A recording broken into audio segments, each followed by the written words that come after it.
Committee staff asked me to go ahead, and I will do it, to enter into the congressional record this 12-page document that Michael Schellenberger brought today that describes the Immaculate Constellation government program. So we will do that now. Every member up here has a copy of it. The first section talks about the unacknowledged special access program called Immaculate Constellation, and the second section about USG imagery intelligence. And Representative Luna just told me if I say Immaculate Constellation, I'll be on some list, maybe a FISA warrant, so come at me, bro, I guess. But what's the key takeaway, just a few seconds, about the Immaculate Constellation document you provided us today? I think that what the American people need to know is that the U.S. military and intelligence community are sitting on a huge amount of visual and other information, still photos, video photos, other sensor information, and they have for a very long time. And it's not those fuzzy photos and videos that we've been given. There's very clear high images, high resolution. How many visuals? Good morning and welcome to today's historic hearing, which I'm co-chairing with Mr. Grothman, whose subcommittee held an important hearing on this topic last year.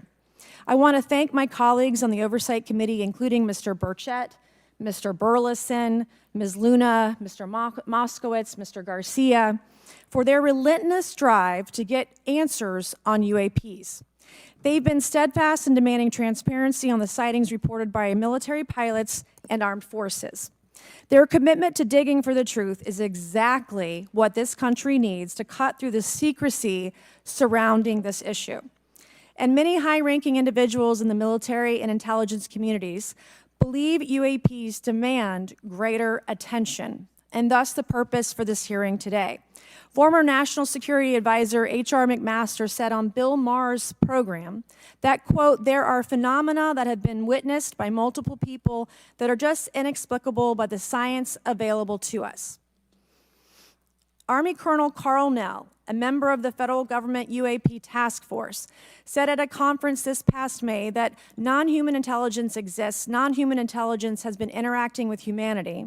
This interaction is not new, and it's been ongoing, and there are unelected people in the government that are aware of that. But UAPs remain a controversial topic.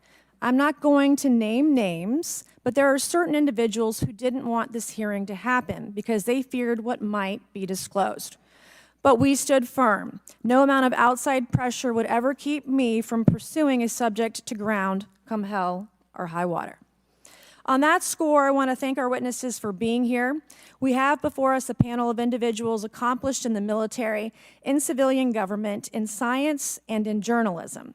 Some of the testimony you will hear them deliver today does not reflect well on influential individuals and agencies within the U.S. federal government and perhaps some of our contractors. It's never easy to present such information publicly. So I appreciate our witnesses voluntarily agreeing to being here today. This hearing is intended to help Congress and the American people to learn the extent of the programs and activities our government has engaged in with respect to UAPs and what knowledge it has yielded. This includes, of course, any knowledge of extraterrestrial life or technology of non-human origin. If government-funded research on UAPs has not yielded any useful knowledge, we also need to know those facts. Taxpayers deserve to know how much has it been invested, how much has been spent. They shouldn't be kept in the dark to spare the Pentagon a little bit of embarrassment. The reality is, despite their enormous taxpayer-funded budgets, the transparency of the Defense Department and the intelligence community have long been abysmal. The Pentagon has failed 6 consecutive audits. In fact, it's never actually passed one. Adding to this is a runaway overclassification of documents and materials, a reluctance to declassify materials when appropriate, and at times an outright refusal to share critical information with Congress. In short, it's not a track record that instills trust. So Congress has tried in recent years to lift the veil and find out if information about UAPs is being withheld, not only from the American public, but also from their elected representatives in Congress. Part of the transparency effort was legislation created in the Pentagon, the All-Domain Anomaly Resolution Office, or AARO, but the new office is struggling to get its footing.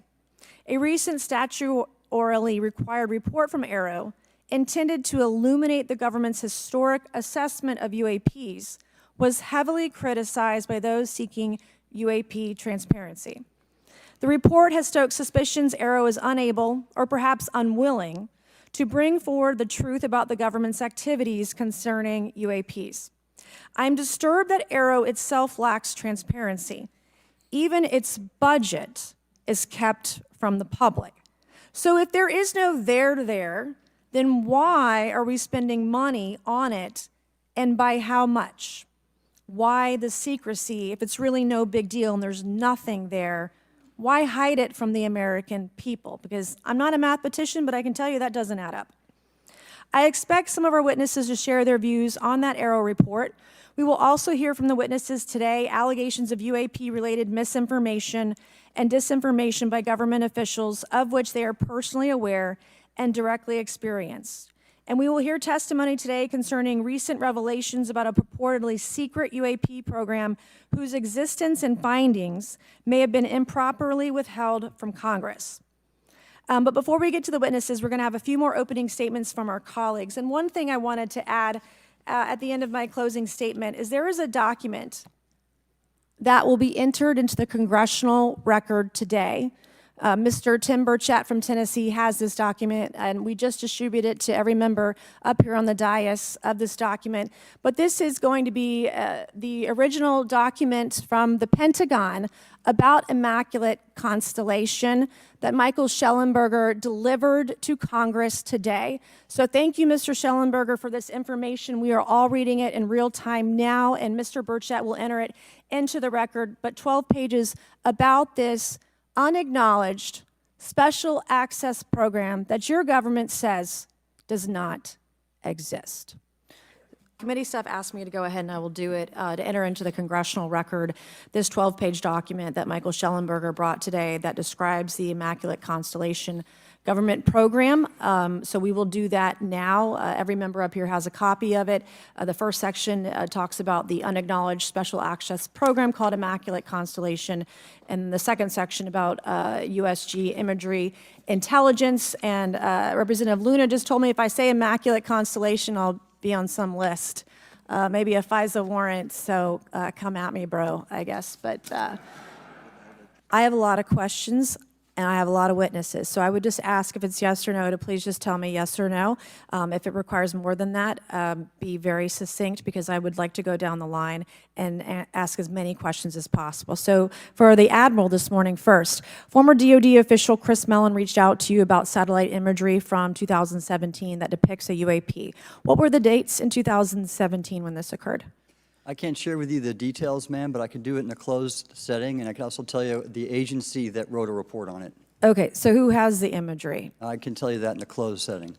Can you describe what was depicted in the satellite imagery? Just a description. It was a UAP, ma'am. That's it? No other description? The term that the analysts used, they called it the button. It was a disc-shaped object. Okay, where was it? I can't tell you that, ma'am. Okay. All right. Okay, Mr. Elizondo, you stated in your testimony that, quote, advanced technologies not by our government or any other government are monitoring sensitive military installations around the globe, end quote. If these technologies are not made by any government, who's making them? Private companies, or are you implying they are crafted by a non-human intelligence? Well, ma'am, that's precisely why we're here. The problem is that, temporally speaking, over decades, not just the last 10 years, to put this in perspective, Are these private companies you're implying, or is this non-human intelligence? It may be both. Okay. When it comes to Blue Force Technologies, I would not be able to discuss Okay. that. Are you read into secret UAP crash retrieval programs?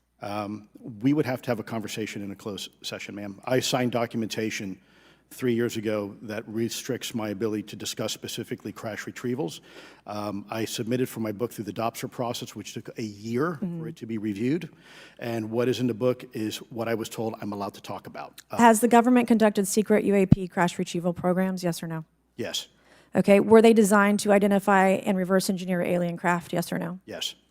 Does the U.S. government have any reverse, okay, we already answered that question about retrieval programs. Do any U.S. contractors have the same? I would prefer to address that in a closed session, ma'am. Okay.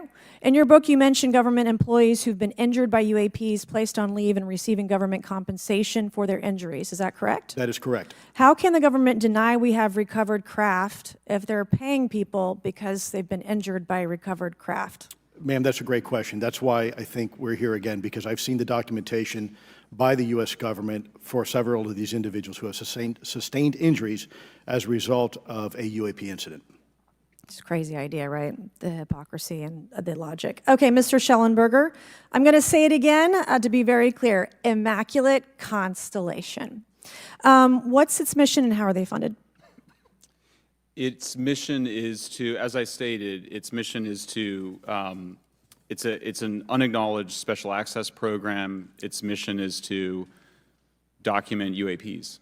Okay, and do you, for your story and your report, do you have more than one credible source? I do. Sourcing, okay. I do. And then why do you believe your sources to be credible? How do you judge the veracity of the documentation you've been provided about this program? I checked the sources, and they are who they say they are. They are current or former government officials. Mm-hmm. I wanted to also add that I did not specify that they were Defense Department employees. I didn't specify the agency nor the gender. Would they have included non-government employees, people that aren't employed by the government? These are, I'm comfortable saying that these are government or previously government employees. Any of them currently employed by a private contractor or private contractors? I'd rather not say. Okay. What's the key takeaway, just a few seconds, about the Immaculate Constellation document you provided us today? I think that what the American people need to know is that the U.S. military and intelligence community are sitting on a huge amount of visual and other information, still photos, video photos, other sensor information, and they have for a very long time. And it's not those fuzzy photos and videos that we've been given. There's very clear high images, res, high resolution. How many visuals, graphics, videos, photos? I mean, I've been told hundreds, maybe thousands. I mean, I also wanted to say, because there was some conversation around concern around the revealing of these materials, revealing the source collections, but some of these are shot from helicopters using normal videos of oceans. I just think that's absurd that somehow you're going to be revealing some secret U.S. technology by revealing that you've photographed orbs off the coast of Kuwait. Okay, thank you. I have 8 seconds. Mr. Gold, did the NASA independent study team get briefed on what you call OSAP? Very quickly. I flagged the Advanced Aerospace Weapons System Certification Program to our chair and our DFO. We did not get briefed, but I believe it is definitely worth looking into. That was probably the largest UAP review effort ever, and I think produced a lot of interest data, including revealing Nimitz. I don't know if my fellow witness Lou might want to, he did yeoman's work on it, might want to comment. Okay.